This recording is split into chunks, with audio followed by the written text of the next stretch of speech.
কথা বলবেন না, শুদ্ধিকরণ।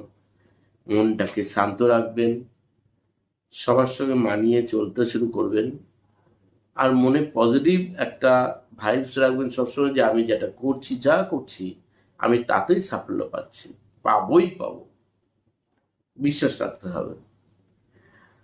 কি করবেন এখন টোটকাটি বলে দিই। একটি তেজপাতা নেবেন, ছোট হোক বড় হোক, শুকনো তেজপাতা নেবেন। তেজপাতায় আপনি আপনার উইশ লাল কালি অথবা ব্লু কালি দিয়ে, ডট পেন বা মার্কার, আপনার যেটা দিয়ে সুবিধা হবে সেটা দিয়ে গোটা গোটা অক্ষরে, ইংলিশে হলে ক্যাপিটাল লেটারে, বাংলায় হলে গোটা গোটা অক্ষরে, যেভাবে সুন্দর পরিষ্কার করে যতটা সংক্ষেপে লেখা যায় সেটি ইন প্রেজেন্টে লিখুন, অর্থাৎ একদম বর্তমানে ঘটে গেছে লিখুন। কিন্তু যেটা লিখবেন মনে রাখবেন সেটা যেন বাস্তব